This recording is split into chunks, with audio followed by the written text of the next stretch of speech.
Just a year ago, this bare land was littered with cocoa, but today it has been ravaged by the hunt for gold by illegal miners. Several cocoa farms in the Kunsu traditional area have suffered the same fate.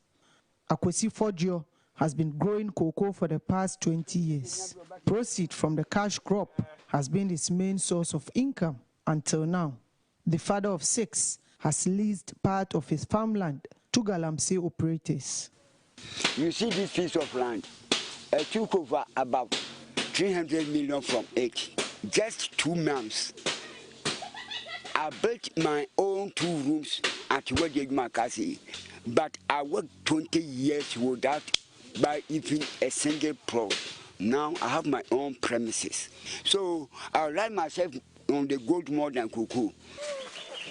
He appears unperturbed, cutting down his cocoa trees. Government can never stop Galamsey in this Ghana at all. I have the gold, I have plenty money in my pocket, so I don't mind cocoa. Look, I'm now cutting it off, you see? It is my own bonafide property, nobody can stop me to stop cutting my own cocoa tree. Are you planting for me? Planting for you food and job, am I involved? The 62-year-old is among many farmers who have sold their cocoa farms to these miners. Illegal mining continues to thrive in some cocoa growing areas due to what many consider to be lack of enforcement. Here at Kunsu, it is common to see these miners digging and scavenging for gold when you walk through several cocoa farms. Between 2019 and 2020, around 19,000 to 20,000 hectares of cocoa farms across the country were destroyed by illegal miners, according to a recent Cocoa Board report. Gold miners targeted major cocoa growing towns in Ashanti, Eastern, Western, and Western North regions. Eric Adekusi, a miner, explains the means they use to get the farmland from the farmers.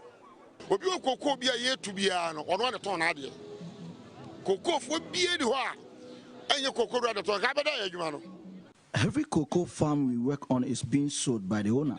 We don't use force to take anyone's farmland.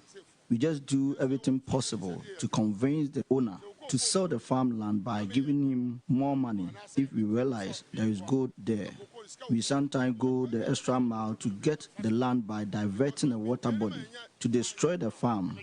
This is 1 acre, 10,000. Let's make a 1 acre, 50,000. Now here, brown over now. Now want to be still 1 year. Yet we go to your so then swim before cocoa nasi. Never cocoa you. Now the baby, about the choka, a baker can walk around. Want to be not here for more. The bears over this card day. What the name? According to the International Cocoa Organization's April Cocoa Market Report, the 2021-2022 cocoa season is heading towards a world deficit of approximately 181,000 tons, mainly due to a shortfall in the Ghanaian production. 67-year-old Nana Kwesi Poku, a cocoa farmer, fears cocoa production will drop drastically in the coming years if measures are not put in place to prevent farmers from selling their farmland to the miners. I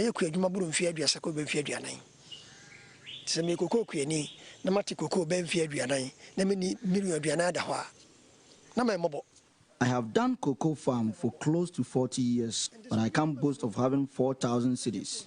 So if someone offers 50,000 Ghana cedis to take over the farm, why shouldn't I give it to the person?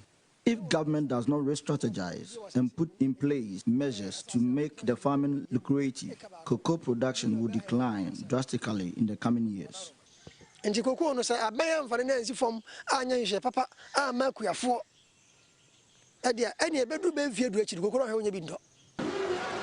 Kunsu has now become the hub of mining, with thousands of youth from across the country moving there on a daily basis to engage in Galamsey to generate some income. Already, cocoa output dropped 34% in the first 6 months of the season compared with the same period last year, according to a report by Cocoa Board.